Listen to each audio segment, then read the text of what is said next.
Sir आप चीनी मिल से जुड़े हुए हैं, ये मतलब चीनी मिल और आपके सामने ही चीनी मिल बहुत सारा बंद हुआ है।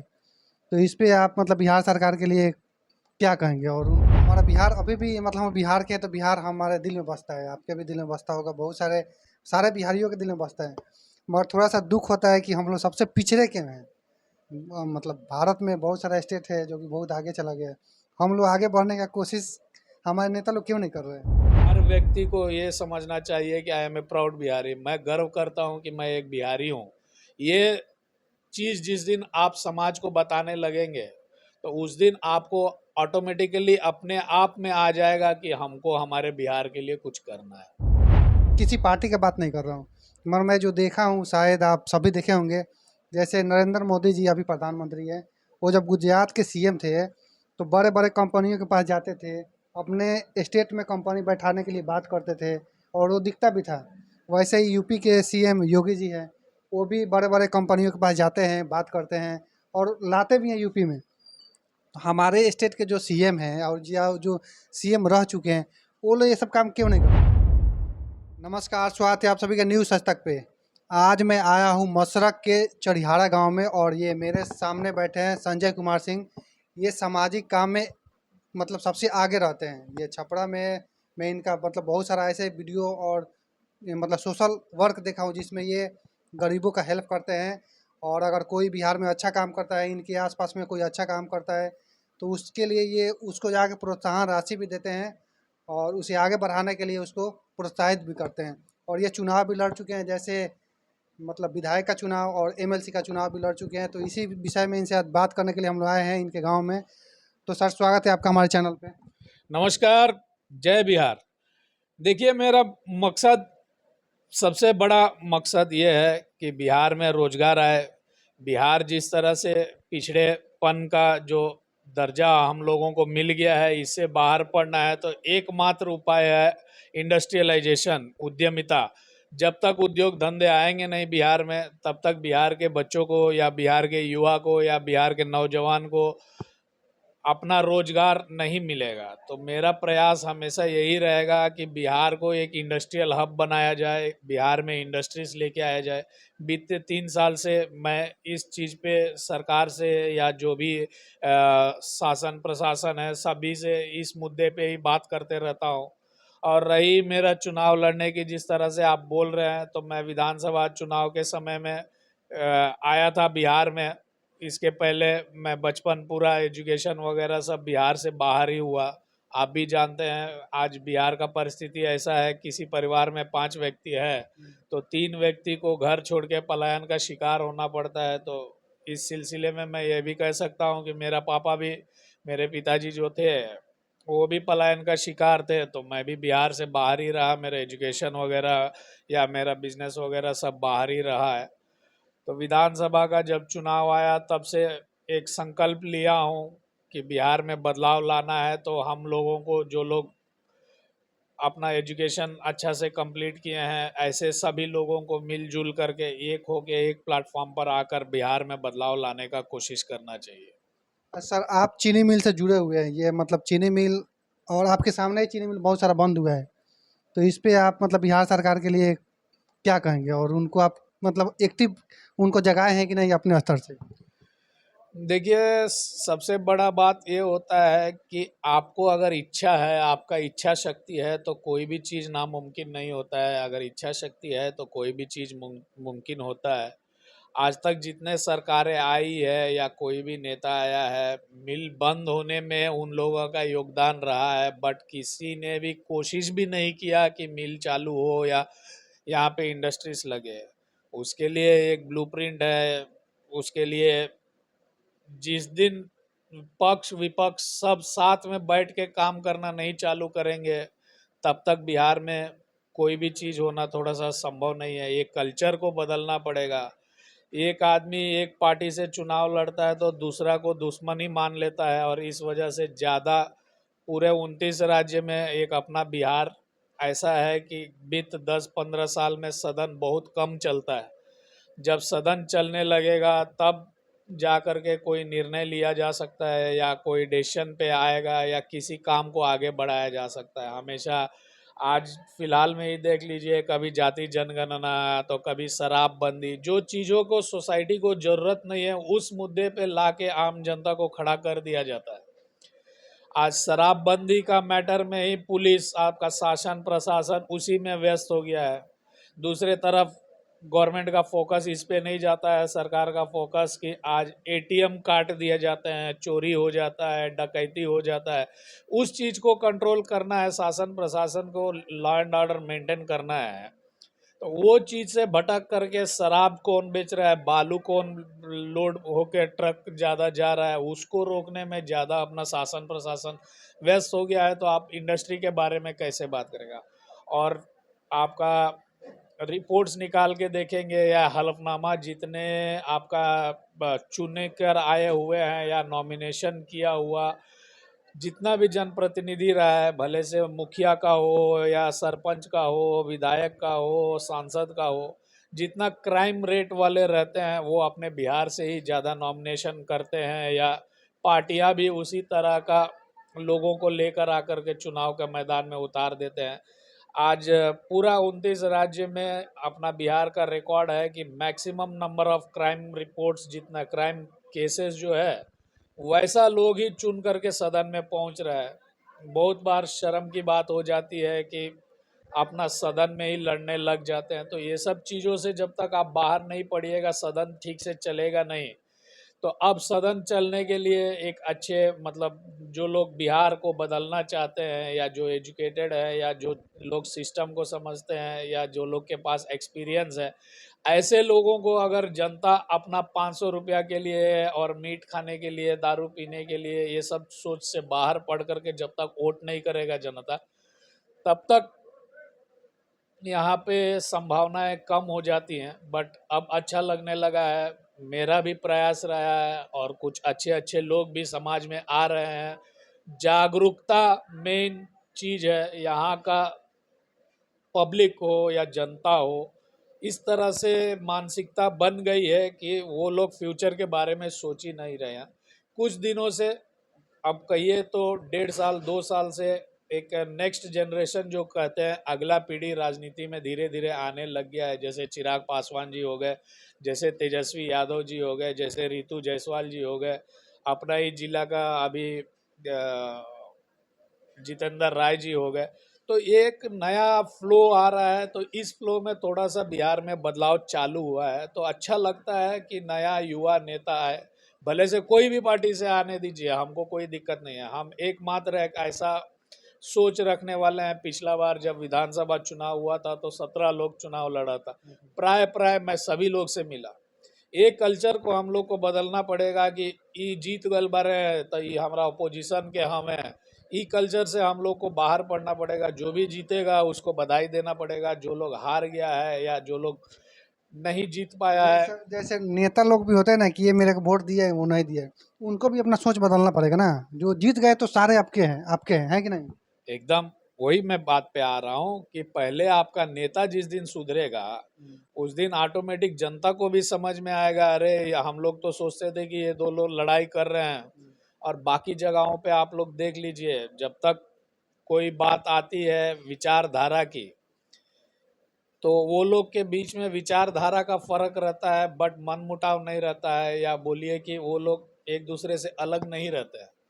अपने बिहार में ऐसा हो जाता है कि एक पार्टी से कोई चुनाव लड़ रहा है, दूसरा पार्टी से कोई चुनाव लड़ रहा है, तीसरा पार्टी से कोई चुनाव लड़ रहा है, तो एक दूसरे के बीच में कोई भी संबंध नहीं रहता है। भले से कोई भी जीते, उनके साथ में बाकी लोग को भी काम करने में या बिहार को बदलने में अपना योगदान देना चालू करना चाहिए। बाकी जगह में हम लोग देखते हैं कि मतभेद रहता है, मनभेद नहीं होता है। यहाँ पे एक बार चुनाव लड़ लिए तो मनभेद भी चालू हो जाता है। इस कल्चर को बदलना होगा। जनता को भी अब समझना होगा कि जो पुराना पानी था अब नया पानी लाना है। पुराने विचारधारा का एक समय था, 90s का समय ले लो, उस समय में एक स्टाइल था कि बंदूक डाल के ढालो घूमो तो वो हीरो कहलाता था। अब बंदूक का ज़माना चला गया, पेन पेपर का ज़माना आ गया, फिर उसके बाद कंप्यूटर का ज़माना आ गया। तो आपको समय के साथ बदलना पड़ेगा। तो उस तरह का सोच रखने वाला आपके यहाँ का जनप्रतिनिधि को चुनना पड़ेगा। और सबसे बड़ा बात ये होता है कि पार्टी का सिंबल का देख करके चुनते हैं। अपने आदमी को आपको समझना पड़ेगा कि आपके लिए कौन काम करेगा, उसको चुनना जरूरी है। तो ये बदलाव धीरे धीरे चालू हो गया है, बहुत शुभ संकेत है बिहार के लिए। आगे जाके बहुत अच्छा होने वाला है और अच्छा ही होगा। इसमें हम भी जागरूकता पैदा कर रहे हैं या समझा रहे हैं लोगों को कि किस तरह से रहना चाहिए। बहुत अच्छा लग रहा है। हम तो ये कहेंगे कि 1.5-2 साल में बहुत फ़र्क आया है, लोगों को समझ में भी आ रहा है कि किसको चुनने से क्या होगा। तो और जो क्राइम रेट वाले क्रिमिनल रिकॉर्ड्स वाले जो नेता लोग थे या उनके परिवार था या उस तरह के मानसिकता के लोग जो सोसाइटी के अंदर में थे, भले मुखिया हो, पार्षद हो, आपका विधायक हो, सांसद हो, सबको एक बार खारिज करना चालू करना चाहिए और धीरे धीरे चालू भी हो गया है। ये बहुत बड़ा शुभ संकेत है, आप अच्छा देख लग रहे हैं रहा है। कि मुखिया का ही चुनाव हुआ था तो उसमें हमें लग रहा है कि 80% लोग बदल गए। हाँ, रिकॉर्ड्स भी यही कहते हैं कि बदलाव चालू है। वही बोल रहा हूँ कि वो चीज़ पे भी बहुत खुशी होती है कि अब बदलाव चालू है और अब चुनाव भी नज़दीक आने वाले हैं। समझ लीजिए कि 5 साल का अवधि में 2.5 साल ख़त्म हो ही गया है, 2.5 साल और बचा है और नज़दीक में लोकसभा का भी चुनाव आ रहा है। तो मैं जनता को अपील करूंगा और मेरे तरफ से जागरूकता लाने का भी कोशिश करूंगा कि अब की बार जब आप वोट देने जाएंगे तो 500 रुपया का नोट पे या मीट पे या दारू पे या खाने पे या गलत कामों पे नहीं दें। अपना वोट का वैल्यू जो है उसको समझें और एक अच्छा लोगों को आप जिस दिन चुनना चालू करेंगे उस दिन से बिहार में बदलाव चालू होगा। हाँ सर, ये बात तो सही है। आप जैसे एमएलसी का चुनाव लड़े थे, उसमें मैं आपका भाषण एक दो जो ऐसे आप भाषण कहीं कहीं जाके मंच पे दिए थे, तो आपका सारा जो मैं सुना था अच्छा लगा। उसके बाद भी लोग पता नहीं समझते क्यों नहीं है, वो लोग आपको सपोर्ट नहीं किए। देखिए, अगर आप चाहेगा कि एक दिन में ही बदलाव आ जाए तो ये संभव नहीं है। हमारा कोशिश हम कर रहे हैं, आपका कोशिश आप करिए। जिस दिन हम लोग सब मिल करके समझ जाएंगे उस दिन हमारा बिहार फिर से नंबर 1 होगा। सर ये बात तो सही है। और मान लीजिए कोई पैसा भी ले लेता है ना, तो उसको भी अफसोस कब होता है, जब आदमी जीत जाता है। तो जीतने के बाद तो जाएगा नहीं। तो मान लीजिए कोई भी पैसा लेके वोट दे दिया, तो अगर जिससे पैसा लिया अगर वो जीत गया तो कोई नहीं जा पाएगा। इससे अच्छा है कि आप मतलब वैसे आदमी को चुनिए जो समाज के लिए कुछ करे, कुछ अच्छा विचार रखे, मतलब उसका सोच अच्छा हो। ऐसे आदमी को चुनना चाहिए। जैसे ये भैया हैं, ये मतलब इनका मैं देखता हूँ बहुत बढ़िया बढ़िया काम करते हैं। अभी सर आप जैसे सामाजिक काम में क्या क्या कर रहे हैं? अभी मैं फिलहाल जय बिहार फाउंडेशन नाम से एक ट्रस्ट चालू किया हूं और इसके माध्यम से सबके बीच में पहुंच रहा हूं और सबको समझाने का कोशिश कर रहा हूं। मेरे हिसाब से सबसे बड़ा कमी यहाँ पे है, जागरूकता नहीं है। उसी चीज़ पे मेहनत करना है। और जिस तरह से मैं बाहर रह के आया हूँ, आप ही देख लीजिए, अगर आप अच्छा पढ़ाई कर रहे हैं तो आप भी सोचेंगे कि आपके बच्चे लोग को या अगला पीढ़ी को अच्छा एजुकेशन देना है। तो जो चीज़ अपने बिहार में नहीं है तो आप भी बाहर आदमी को भेजिएगा अपने बच्चे लोग को या अपना परिवार को कि अच्छा एजुकेशन ले। तो कल का दिन आप ये समझिएगा कि बाहर वो एजुकेशन लेने गया है तो एक बेहतर इंसान बन करके वापस आ रहा है। तो वैसा लोगों को भी मैं इकट्ठा कर रहा हूँ कि जो लोग अपना बिहार के लिए समझे और बिहार के लिए कुछ करना चाहे, वैसे लोग को भी मैं इकट्ठा कर रहा हूँ और समझाने का कोशिश कर रहा हूँ कि हम लोग को अपना योगदान देना अब जरूरी है। तो उस मैटर में जय बिहार फाउंडेशन के तरफ से जितने बिहार के लोग इंडिया के कोई भी स्टेट में हो या इंडिया से बाहर है, सबको मैं टच करने का कोशिश कर रहा हूँ। और कुछ दिनों में जय बिहार फाउंडेशन के तरफ से एक डेलीगेशन निकलेगा जो हर स्टेट में पहुँचेगा और इंडिया से बाहर जो कंट्रीज है, फिजी हो गया, मॉरिशस हो गया और बहुत सारे कंट्रीज़ है जहाँ पे अपना बिहार के लोग हैं, वहाँ पे भी पहुँचने का कोशिश करेंगे। और हम ये सबको बताने का कोशिश करेंगे कि आइए चलिए हम लोग सब मिल करके बिहार को बदले या जो परिस्थिति में आ गया है उसको एक बार के लिए बनाया जाए, सर बेहतर बनाया जाए। जी, जी। सर देखिए जैसे हमारा बिहार अभी भी मतलब हम बिहार के हैं, तो बिहार हमारे दिल में बसता है, आपके भी दिल में बसता होगा, बहुत सारे सारे बिहारियों के दिल में बसता है। मगर थोड़ा सा दुख होता है कि हम लोग सबसे पिछड़े क्यों हैं। मतलब भारत में बहुत सारा स्टेट है जो कि बहुत आगे चला गया है। हम लोग आगे बढ़ने का कोशिश हमारे नेता लोग क्यों नहीं कर रहे हैं? राकेश जी, अभी तक क्या हो गया, कैसे हो गया, इसके ऊपर आप पोस्टमार्टम करते रहेंगे, उसके बारे में बात करते रहेंगे ना, तो फिर आगे का काम आप नहीं कर वो पाइएगा। अभी भी सर जो कुछ हो दिख गया, नहीं रहा है ना। एक सेकंड, जो हो गया उसको छोड़ दीजिए। जी। आज से ही नया शुरुआत करिए। आप भी एक पत्रकार हैं, सभी लोगों से मिलते हैं, तो आप भी ये मैसेज सबको देने का कोशिश करिए कि हमको आगे बढ़ना है। आप मेरा बोर्ड पे देखें, जय बिहार फाउंडेशन, उसके नीचे लिखा है I am a proud Bihari. जय बिहार फाउंडेशन। हर व्यक्ति को ये समझना चाहिए कि I am a proud Bihari, मैं गर्व करता हूँ कि मैं एक बिहारी हूँ। ये चीज़ जिस दिन आप समाज को बताने लगेंगे, तो उस दिन आपको ऑटोमेटिकली अपने आप में आ जाएगा कि हमको हमारे बिहार के लिए कुछ करना है। जी, वो तो बात सही है। हम तो प्रयास कर ही रहे हैं, आप भी कर रहे हैं, मगर इसमें सपोर्ट उनका भी होना चाहिए जो लोग सत्ताधारी हैं, जिनके पास अभी सत्ता है। देखिए, सत्ता आता रहता है, जाता रहता है, कोई भी वहाँ पे परमानेंट होता नहीं है। तो सर इस देखिए, बार जैसे मैं ऐसा, यही आप संदेश दीजिए कि अब की बार जब चुनोगे, और हमारा जय बिहार फाउंडेशन भी यही अवेयरनेस कैंपेन चलाती है, यही जागरूकता देने के लिए, जागरूक करने के लिए कोशिश करती है कि चंद रुपयों के लिए, कुछ पल के खुशी के लिए आपका भविष्य और आपके आने वाला पीढ़ी का भविष्य को आप डेंजर लेवल में लेके आ रहे हैं। वो चीज़ से बचना है तो एक ही उपाय है, आपका सबसे बड़ा हथियार बोलिए, औजार बोलिए, आपका हाथ में है वोट। जिस दिन वोट दीजिएगा, उस दिन बहुत लोग मोदी जी को देख करके, लालू जी को देख करके वोट करते हैं। वो पैटर्न से बाहर आना पड़ेगा।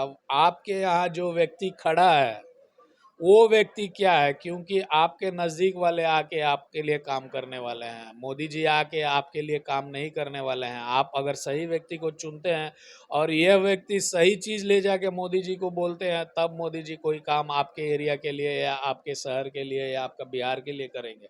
बट यहाँ से रिप्रेजेंटेशन ही सही नहीं जाएगा, आपका चुना हुआ व्यक्ति ही गलत रहेगा, तो फिर आपके यहाँ विकास होना थोड़ा सा मुश्किल हो जाएगा। उसी तरह से आप ये देखेंगे कि ये बीजेपी का है तो हमको वोट दे देना है, ये राजद का है तो हमको वोट दे देना है। ये चीज़ से थोड़ा अलग सोच लाना पड़ेगा। आपके लिए ना वो काम करेंगे, ना ये काम करेंगे। आपके लिए काम आपका विधायक करेगा या आपका मुखिया करेगा। तो जब जिस दिन आप अपना विधायक चुनिएगा, तो आप उसमें से चुनिएगा कि जो बेहतर है उसको वोट करें।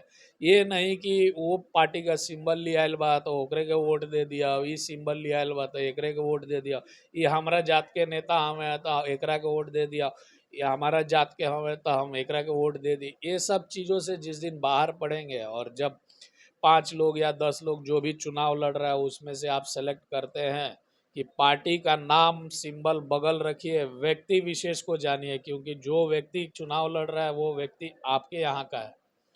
उस 10 व्यक्ति को या 5 व्यक्ति जो कंटेस्ट कर रहे हैं उनको आप जानते हैं, तो उसमें से चुनिए आप कि कौन आपके लिए बेहतर काम करेगा, किसका क्रिमिनल रिकॉर्ड्स है, कौन लोगों को धमका के काम करता है या कौन गलत कामों से करता है। ये पहचान तो आपके अंदर है। आप ना कि मोदी जी को देख के, लालू जी को देख के, नीतीश जी को वोट दीजिए। आपको वोट देना है अपना कैंडिडेट को देख कर। ये संदेश मैं देना चाहता हूँ। इसके लिए मैं जागरूकता अभियान भी चालू करने वाला हूँ कुछ दिनों में। सबके यहाँ तक पहुँचूंगा और सबको ये चीज़ समझाऊंगा। नहीं सर, ठीक है। और देखिए सर, मैं मतलब किसी पार्टी की बात नहीं कर रहा हूँ, मगर मैं जो देखा हूँ, शायद आप सभी देखे होंगे। जैसे नरेंद्र मोदी जी अभी प्रधानमंत्री हैं, वो जब गुजरात के सीएम थे, तो बड़े बड़े कंपनियों के पास जाते थे, अपने स्टेट में कंपनी बैठाने के लिए बात करते थे, और वो दिखता भी था। वैसे ही यूपी के सीएम योगी जी हैं, वो भी बड़े बड़े कंपनियों के पास जाते हैं, बात करते हैं, और लाते भी हैं यूपी में। हमारे स्टेट के जो सीएम हैं और जो सीएम रह चुके हैं, वो लोग ये सब काम क्यों नहीं करते हैं? उनको ये सब नहीं दिखता है? देखिए, मैं बहुत बार ये चीज़ का प्रस्ताव रखा हूँ। अभी भी हम लोग जो बात किए हैं, आपका जो बातचीत हम लोग का चल रहा है, तो बिहार को उद्यमिता या इंडस्ट्रियल रेवोल्यूशन आप लोग जब तक नहीं लेके आएंगे, तब तक बिहार में कुछ होने वाला नहीं है। इन्वेस्टमेंट्स लेके आने की ज़रूरत है। तो उस तरह का माहौल अगर जिस दिन सदन में बनेगा या सदन बिना रुके चलेगा, उसी दिन ये सब मुमकिन है। तो वो सब चीज़ों पे फोकस करने के लिए बेस लेवल पे आपको आकर के काम करना पड़ेगा। तो उसके लिए जिम्मेदार जनता बनती है। तो जनता को जब चुनने जाएगा, हम कोई पार्टी विशेष नहीं। 2014 में आप जिस तरह से बात किए, 2014 में बहुत खुशी खुशी से मोदी जी को हम भी खुद वोट किया था, भले से हमारा विचार कुछ भी हो।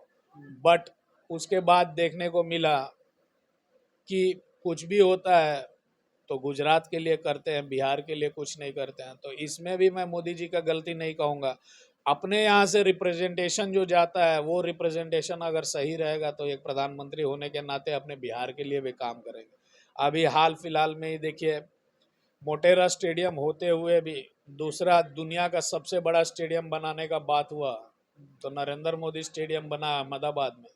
का है, हमारा पटना में खिलाड़ी नहीं है, हमारा बिहार के लिए स्टेडियम की ज़रूरत नहीं है। आज बिहार एकमात्र 29 राज्यों में एक ऐसा राज्य है जहाँ पे एक भी स्टेडियम नहीं है। और 1980s में कभी पटना मैदान में क्रिकेट मैच हुआ था, 30-40 साल में आज तक कोई क्रिकेट मैच, इंटरनेशनल मैच या इंटरनेशनल खिलाड़ी नहीं बन पाता है बिहार से। तो ये सब कमियां अपने में है। तो इसका जिम्मेदार ज़्यादा कौन है? नीतीश जी हैं, तो ये तो बीजेपी के साथ रह के बहुत दिन सरकार चला चुके हैं। जिस दिन, अब एक और उदाहरण है, जिस दिन तेजस्वी जी उप मुख्यमंत्री बने थे पहला बार, उस दिन भी बहुत खुशी हुई थी, या खुशी का माहौल मेरे अंदर में, मैं खुश हुआ था कि एक नौजवान, एक युवा आया है तो अच्छा काम करेंगे। तो उम्मीद ही रखा जा सकता है, कोई भी हो। नहीं तो मैं करेंगे, मगर उनके पास एक पूरा सेकंड, मैं एक ही बात कहूँगा, कोई भी पार्टी हो, मैं सबसे मिलने का कोशिश करता हूँ, सभी लोगों को मिल के समझने का कोशिश करता हूँ कि बिहार में बदलाव लाने के लिए कौन ठीक रहेगा। तो देखा जाएगा आगे से। उम्मीद रखना अच्छा बात है, हमको उम्मीद रखना चाहिए कि बेहतर काम हो।